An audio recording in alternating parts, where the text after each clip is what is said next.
Thank you very much. Before we begin, I want to provide a brief report on the unprecedented success our country has been witnessing in recent weeks. Since even before the election, we've been making extraordinary progress. The American people gave us a clear mandate to save our country, and we won all 7 swing states by large margins, historic. Very importantly, we won the popular vote by millions and millions of votes. Also, all 50 states, as you know, shifted toward the Republican Party, and that's never happened before. All 50, every single one of them. In our first week in office, we set records, taking over 350 executive actions. That's not been done before. And it has reportedly been the single most effective opening week of any presidency in history. And we want to keep it that way. We want to keep it going.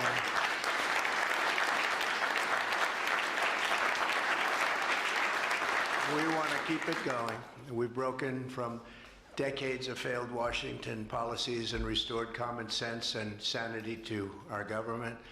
We've unleashed American energy, and we've already achieved record low illegal immigration. As you see, there's nobody trying to get in. And that's what we've been waiting for a long time, and gotten woke ideologies out of our government and out of our military. The water has now begun flowing in California as we continue to increase the flow in coming days. Nobody's seen anything like that, and I've also taken strong action to regain control of the Washington bureaucracy. Just for clarification purposes, because it was incorrectly reported yesterday, we have informed the federal workforce, which they've looked to do for many years, that if they're working for the federal government, they must show up to the office on time and on schedule. We don't want them.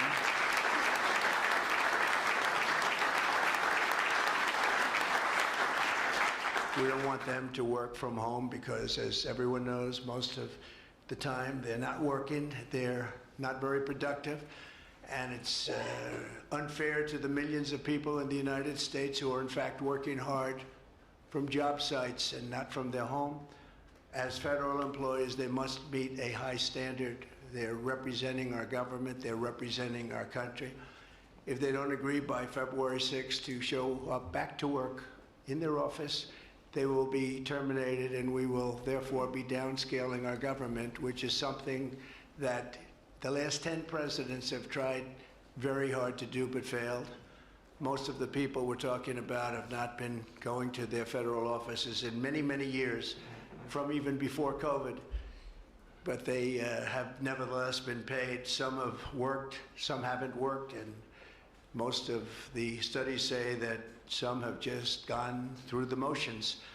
We may ask these people to prove that they didn't have another job during their so-called employment with the United States of America, because if they did, that would be unlawful. As you understand, a lot of people are getting paychecks, but they're actually working other jobs, so they'll have to prove that to us that they weren't. In any event, we're requiring them to show up to work or be terminated. We think a very substantial number of people will not show up to work, and therefore our government will get smaller and more efficient, and that's what we've been looking to do for many, many decades, frankly.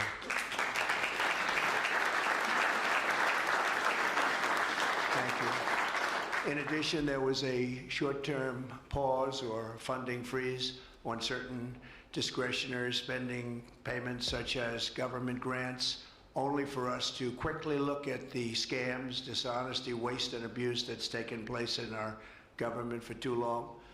As was explicitly stated, this in no way affected Social Security, Medicare, Medicaid, or other entitlements that Americans depend on. I've made abundantly clear from the very first day that I ran from office. That was a long time ago now. That's 2015. If you think about it, I announced in 2015, and we won in 2016. We did very well in 2020, but we did really well just recently. And I'm restating right now to correct any confusion that the media has purposely and somehow, for whatever reason, created Social Security, Medicare, Medicaid have not been affected by any action we're taking in any way, shape, or form. We are merely looking at parts of the big bureaucracy where there has been tremendous waste and fraud and abuse.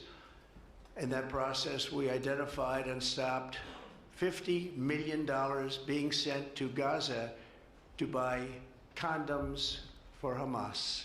50 million. And you know what's happened to them? They've used them as a method of making bombs. How about that? We stopped an attempt to make an illicit payment for illegal alien resettlement. We canceled $181 million in DEI training contracts. This is just for the training of people in DEI, which has been terminated and completely terminated. And we paused $1.7 billion in unauthorized payments to foreign organizations, including stopping more than $40 million that was on its way out the door to the very corrupt World Health Organization, which has not done its job and not done it properly. We also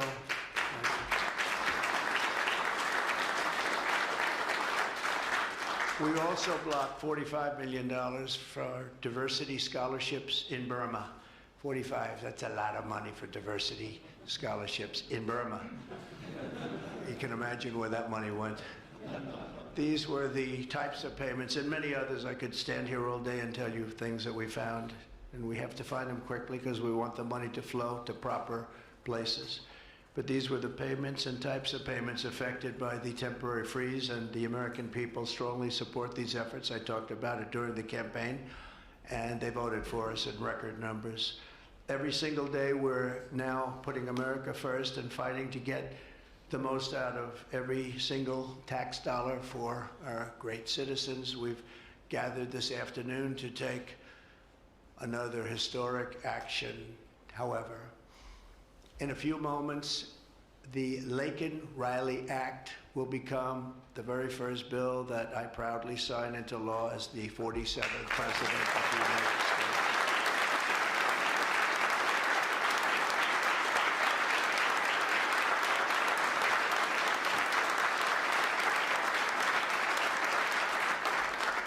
Laken was a brilliant and beautiful 22-year-old nursing student from Georgia, the best in her class. She was always the best. They would say, Laken, how do you do this? And what do you do? They were always asking her questions. She was respected by everybody, even her teachers. They respected her so much. From the time she was in first grade, Laken knew she wanted to spend her time caring for others. That's what she did.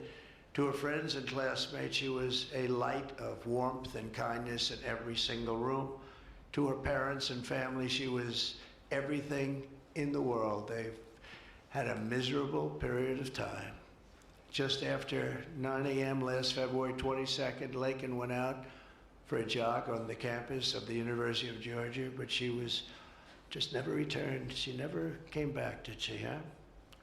Parents are here, sister, all of her relatives. While on her run, Laken was attacked, viciously assaulted, beaten, brutalized, and murdered by an illegal alien gang member who was set loose into our country by the last administration. We are deeply honored to be joined today by Laken's parents, Allison and John, and her sister, Lauren. Thank you very much. Thank you.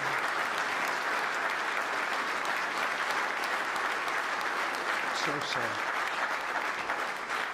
We were together right after that happened, and it's a tremendous tribute to your daughter, what's taking place today. That's all I can say, but it's so sad we have to be doing it at all. Thank you very much for being here.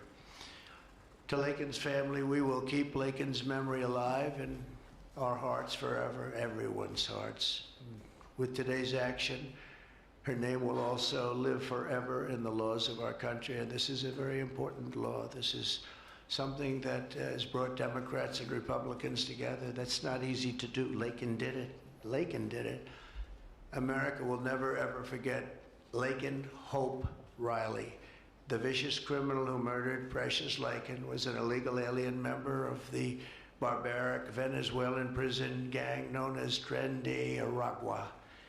He trespassed across our southern border in 2022 and was apprehended by Border Patrol, but under the cruel policies of the last administration, instead of being deported as he should have been, he was released into the United States, as were millions of other people, many of them very dangerous people. And you see what we're doing, we're getting them the hell out of here.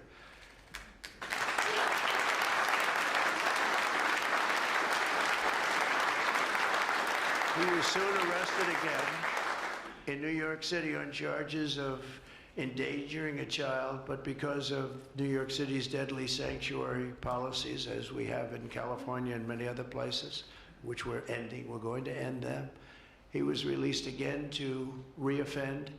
The Biden administration then provided this illegal alien criminal with a free, taxpayer-funded flight from New York to Georgia, where he was arrested yet again, constantly, this time for stealing from a Walmart along with his gang member brother, who was a bad one.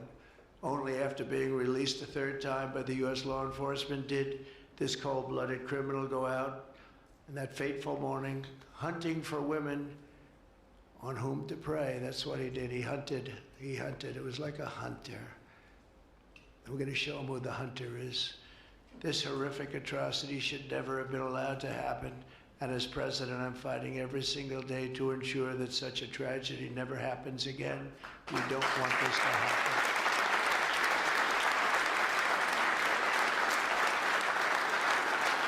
And under the law, thank you. Under the law I'm signing today, the Department of Homeland Security will be required to detain all illegal aliens who have been arrested for theft, burglary, larceny, shoplifting, assaulting a police officer, murder, or any crime that results in death or serious injury. In addition, for the first time ever, this act gives state governments the ability to sue the federal government for immediate injunctive relief if any future administration ever again refuses to enforce the immigration laws of the United States, like happened for 4 long years.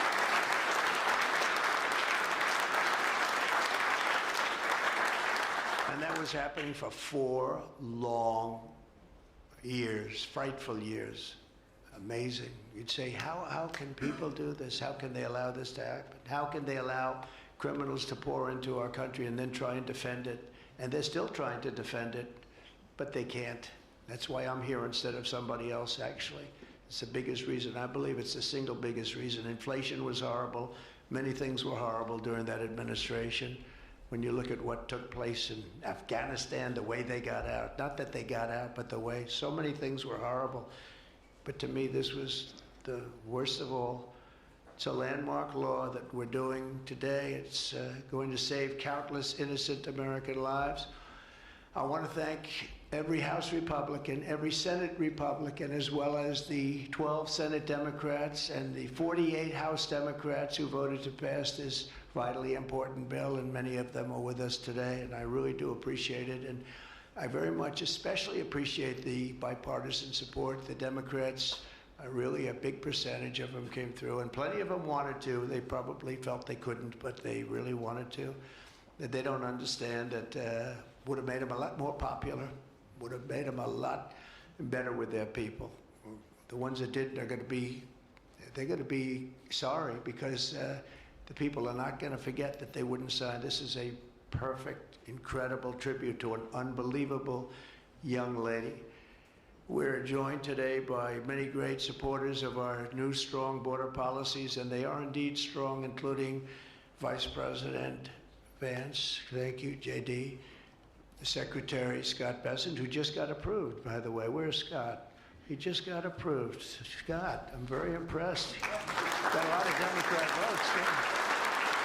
He got a lot of Democrat votes. That's great. I don't know, is that a good thing or a bad thing? I'll have to think about that. Secretary of Homeland Security, who's going to be fantastic. I know her so well, and I know it's probably not complimentary because she is a woman, but she is tough. Where is she? Where is Christy?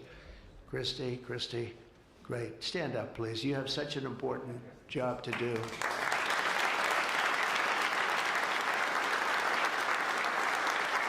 Really great. Thank you very much. And don't let that look fool you. That look is She's tough, and she cannot stand that she's having to sit here and even listen to this today. Another one who's done a job like nobody that I've seen in a long time, Tom Homan. He's my friend, but he is something special. He's something special. Yeah. And Tom and Christy, the numbers are unbelievable. What's happened? It's like just shut down. Nobody thought that was even possible. It's just shut down. They showed an area that a year ago had thousands and thousands of people rushing into our country. And today there was nobody there. It was like a beautiful sight. And also Senate Majority Whip John Barrasso. Great guy, great guy. Thank you, John. And I also want to thank the bill sponsors, Senator Katie Britt. Katie, thank you, Katie. And Congressman Mike Collins. And Mike, you were fantastic from Georgia. He took this, he loves this state, and he took this very personally. So it's, thank you very much, Mike. As well as Senate Judiciary Committee Chairman Chuck Grassley. Chuck is here someplace. Chuck, thank you very much. You look great. And House Judiciary Committee Chairman Jim Jordan, who's a special guy, special man. And House Homeland Security Committee Chairman Mark Green. Thank you very much. Thank you, Mark. And we have many other congressmen and senators, but I'm not going to introduce because this is about your daughter. This is about something that's so important, and we're going to just go along. Thank you also. We have to say Burt Jones is in the room, and Burt is your lieutenant governor, and he was on this like you wouldn't believe. Thank you very much. I see you sitting there. Thank you very much. So we have state, local officials, we have law enforcement organizations, we have everybody. Most of them are in the room or represented in the room, and they're incredible people, and I've never seen them come together like they have for this. I've done many of these, not of this kind, but different bills, different passages having to do with many different things, from homeland security to inner security to taxes to 50 different items. I've never seen such support as you have today and as your great daughter has today. So I've never seen anything like it. And we have to thank your daughter for that, because she's going to save a lot of lives. She's going to be responsible for saving a lot of lives. So I'd like to just say to the Angel families, I've been with them and they've been with me from 2015 when I first got this crazy idea in my head to run for president because we can do better as a country. I want to thank so many of the people that are here that have been the angel moms, and we call them angel moms, but they're angel families, fathers and sons and daughters, but they've suffered tremendously like you have for no reason whatsoever. I want to thank Alexis Nungari, the mother of 12-year-old Jocelyn Nungari, murdered last summer by 2 illegal alien gang members released into the United States by Joe Biden's open border stupid policies. And thank you very much, Alexis. I want to thank you very much. We had an amazing trip, and it was really special to meet you and your family. Appreciate it very much. So sad we have to be here, frankly. And Jocelyn, as you know, is in our hearts as she was then. It was an amazing day we had, a great day. But it was a day of celebration of somebody that unfortunately won't be with us. But she is with us now, you know that. Here also is Patty Morin, the mother of Rachel Morin, killed 2 years ago by an illegal alien who was let into our country by the last administration's ridiculous, weak policies. Open border, can you imagine? When I heard open border, I said, oh, that's terrible. They're going to release their prisons all over the world. They're going to release their prisons into our country. That's exactly what happened. Patty is joined by Rachel's brother, Michael, Rachel's daughter, Clementine, and sister-in-law, Shannon. Thank you all for being here. We appreciate it very much. Thank you very much. Thank you. With us as well is the loving family of Kayla Hamilton, a 20-year-old girl murdered in July 2022 by the MS-13 illegal alien gang member who is violent, vicious, and they knew it, and they didn't do anything about it. And I want to thank you to Kayla's mother, Tammy, and her grandmother, Kathy, and her stepfather, Jeremiah, very much. And finally, I want to thank others who have also suffered this horrible scourge that goes on with young people being killed, and other people too, but young people, largely young people being killed. Thank you to Scott Root, the father of Sarah Root, killed at 21 years of age. Think of that, 21, by an illegal alien. Shouldn't have been in our country, would have never been in our country if we were here. What a sad thing. To each of these angel families, we love you and we stand in awe of your courage and your strength. It's the toughest thing anybody has to go through. Many of the angel families here today were betrayed by the last administration, and with its heartless and foolish and really very, very arrogant and very, very dumb policies. Policies that aren't even believable when you talk about common sense. I say we're the party of common sense, but the Democrats also, they have plenty of common sense, and that's why so many are here today and so many supported what we're doing. The very government that was supposed to protect their daughters instead opened our borders and transported the world's most dangerous criminals straight into their communities. They came from prisons and jails and insane asylums and mental institutions from all over the world, not just South America. People think South America. They come from all over the world. They come from every continent. And they came here by plane, and they were loaded onto buses, and they were driven right up to our border, and they drove right through the border, and nobody even said a word to them. And in those buses and those cars and those trucks were some of the meanest criminals anywhere in the world. As of last September, 425,000 illegal alien criminals were roaming free, including 13,099 convicted illegal alien murderers, of which about almost 50% killed more than one person, and they were roaming all over the country in our farms, in our cities. Under the Trump administration, we're moving with urgency and speed to get these vicious and violent criminals the hell out of our country and to restore law and order to our suburbs, our cities, and our towns. And we're going to do it with Tom and with Christy and with all of the people that are working so hard on this. This week, compared to a comparable time a year ago, think of this, the number of illegal border crossers has already fallen by more than 100%. And because the election was coming, they started getting a little bit tougher on the border. They tried to follow our policies, and they did much better, but it still was horrible. The numbers were still horrible, so that's 100% over those. They only did it because of the election, so they knew what they were doing was wrong. And those who do cross the border, and you're seeing that every time, all you have to do is turn on your television set or pick up a newspaper, or read any form of new media, because we have a lot of new media today, fortunately, that's letting the word get out. But they're watching these people be captured and removed from our country. ICE arrests have risen by 15 times in just a short period. And over the past 8 days, the heroes of ICE and Border Patrol, we can never forget Border Patrol. Those people, I've gotten to know so many of them. Our border czar, as you remember, never went to the border and never made a phone call. She was the border czar. She never made one phone call. They went to the heads of border. They went to the heads of ICE. Did you ever get a call? No. And she admitted she never made one call, but she was the border czar. And that's exactly what our border was all about. The heroes of ICE have arrested thousands and thousands of illegal alien criminals, including hundreds of gang members, traffickers, child predators, terrorists, and murderers. For the first time in history, we're loading dangerous and illegal aliens into military aircraft and flying them back to the places from which they came. You probably read about Colombia 2 days ago. They said, no, we're not taking them. I said, we're going to take them. You're going to take them. You're going to like it, too. You're going to take them.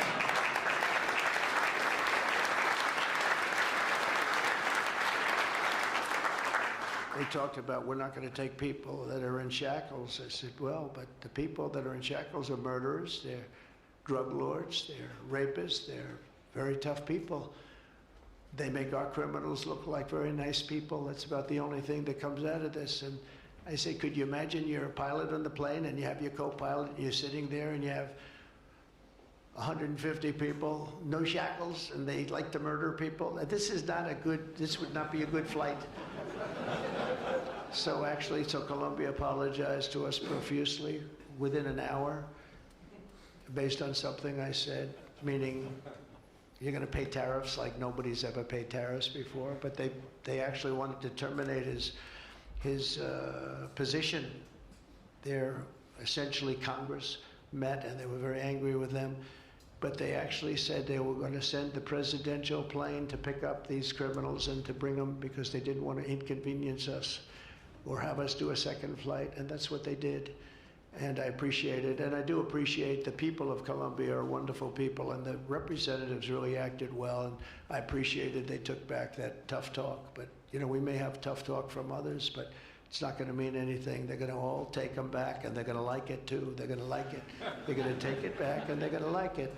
Today, I'm also signing an executive order to instruct the Departments of Defense and Homeland Security to begin preparing the 30,000-person migrant facility at Guantanamo Bay. Most people don't even know about it. We have 30,000 beds in Guantanamo to detain the worst criminal illegal aliens threatening the American people. Some of them are so bad we don't even trust the countries to hold them because we don't want them coming back, so we're going to send them out to Guantanamo. This will double our capacity immediately, right? And tough. That's a tough place to get out of. Today's signings bring us one step closer to eradicating the scourge of migrant crime in our communities once and for all. And it was just it's just an unforced error that we even have to be doing this. Now we need Congress to provide full funding for the complete and total restoration of our sovereign borders, as well as financial support to remove record numbers of illegal aliens. And these are illegal alien killers, criminals at levels that nobody's ever seen before. And you would have known that, and you were there when I said it. I said everybody that's bad is going to be thrown. If you look at Venezuela, Venezuela's crime is down 77% because they've taken their gang members, their prisoners, their drug dealers, their drug lords. They've shipped them all into the United States. Many other countries, their crime is way down, and our crime is not doing well. But we're going to have it do really well very soon, and we're shipping all these people back where they came from. And now, before I sign the Laken Riley Act into law, I would like to ask Laken's really incredible mother, who I've gotten to know. A very sad day I got to know her. But this is an amazing tribute to an amazing young person. And if you could come up, Allison, and say a few words, that would be great. Thank you very much.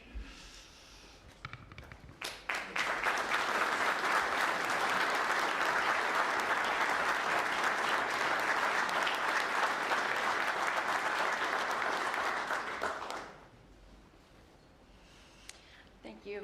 Thank you, Trump.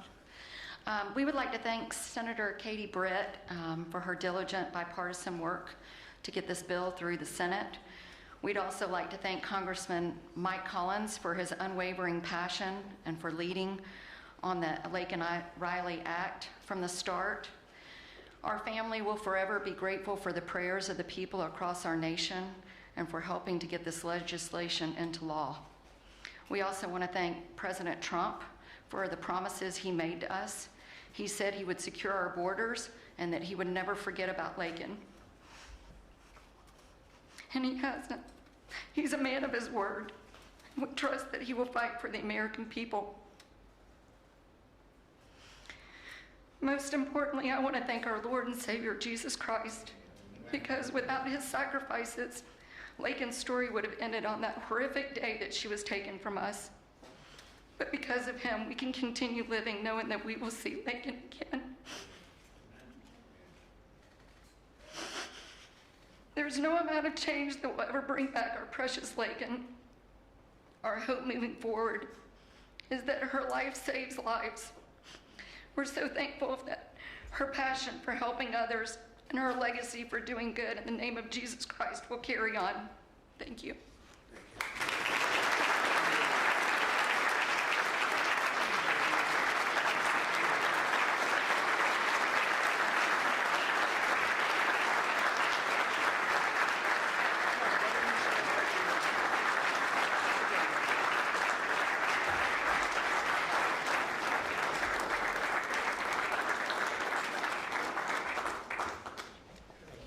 Sign this in honor of Laken Riley.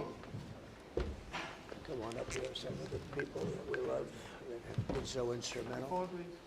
Okay?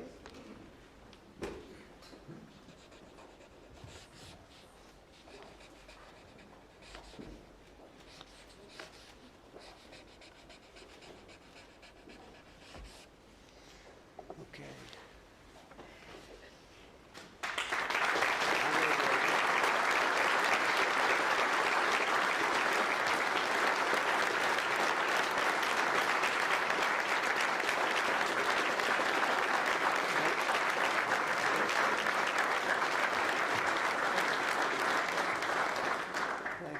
Mr. President, government funding, can you take a quick question on government funding, the pause? I don't think this is appropriate time, really.